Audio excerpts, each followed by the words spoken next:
بقالنا حوالي 4-5 ايام داخلين في اسبوع اهو. يعني الناس كلها بتدور عليه، الناس كلها بتسال. بقينا كل الجيران ها عندك سكر؟ شوفي في السوبر ماركت. يا جماعه السوبر ماركت ما جابش سكر. يعني الموضوع بقى كل مصر دلوقتي ما فيش حد اشوفه من صحابي من اهلي من جيراني غير لما كل الناس اصلا بتدور على سكر. يعني انا ده فعلا دي حقيقه يا جماعه. الف بقالي يومين عماله الف في كل حته في كل السوبر ماركت مفيش سكر. يعني كيس السكر كان في السوبر ماركت وصل 70 و80 جنيه، وقلنا هنجيب واحد يمشي بيه الغرض نقضي بيه الغرض مش مشكله، لكن توصل حتى ده اصلا مش موجود. طب انا لو ما قدرت ان انا اجيب كيس سكر ب 70 80 جنيه، في ناس تانية ما عندهاش المقدره ان هي تجيب كيس سكر ب 70 80 جنيه. انا لو عندي قدره اجيبه دلوقتي مش هقدر اجيبه بعد كده. انا ممكن اجيبه مره اقضي بيه الغرض، لكن بعد كده هيفضل بنفس السعر ده اولا. ثانيا انا عايزه افهم حاجه، هو اصلا مش موجود ليه؟ يعني انا عايزه افهم إيه لما يطلع نشره بتقول ان مسكوا كذا طن ما اعرفش كام الف طن سكر، في ناس محتكراه. طب هو راح فين؟ ما طلعش السوق ليه؟ محتكرينه يعني انا مش فاهمه اهو، انتوا محتكرينه. يعني ده احتكار في للسكر والله العظيم بجد، عشان تيجوا بعد كده ينزل بسعر اغلى من الاول. ما حرام من اللي بيحصل ده. انا لو اشتريته النهارده مش هقدر اشتريه بعد كده.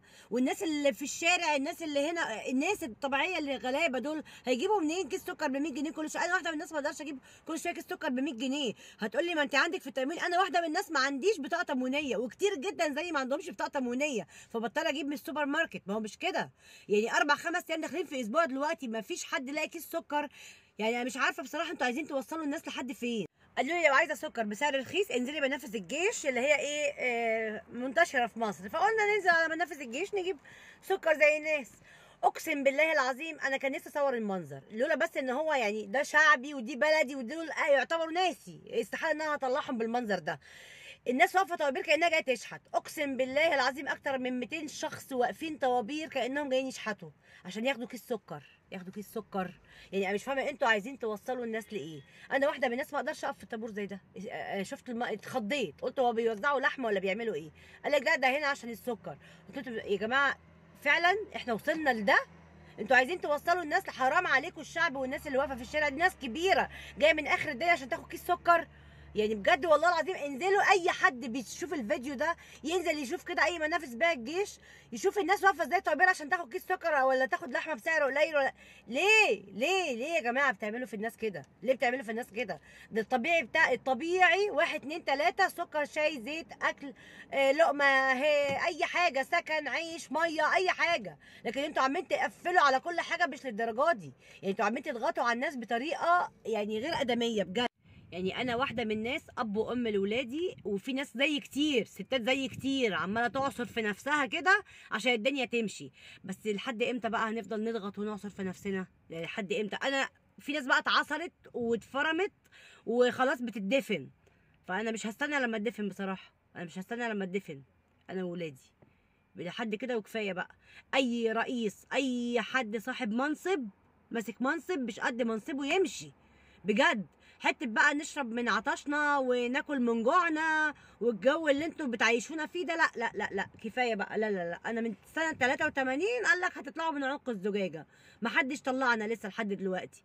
فانا خلاص 40 سنه. اللي غيري بقى اللي طالعين دول ولادي والدنيا. ابني يجي يقول لك 100000 جنيه اجيب شيبسي وكاراتيه.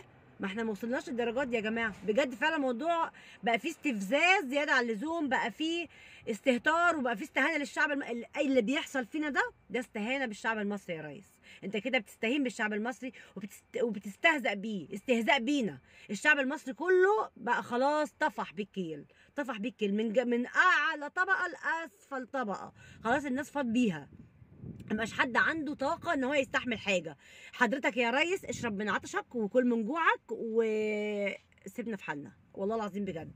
يعني مش قد اي حد بقى غيرك، مش قد منصبك يمشي، عشان الواحد خلاص فاض بيه. عايزين بقى تحبسوني، عايزين تقفلوا التيك توك، يعني اللي انتوا عايزين تعملوه اعملوه، ما بقاش يفرق معايا والله العظيم. حسبنا الله ونعم الوكيل. انتوا عايزين توجهونا لحاجة معينة وتنسونا الموضوع الاساسي اللي كل العالم قايم عليه، بس برضو مش هننساهم. حسبنا الله ونعم الوكيل فيكم، حسبنا الله ونعم الوكيل فيكم، حسبنا الله ونعم الوكيل فيكم.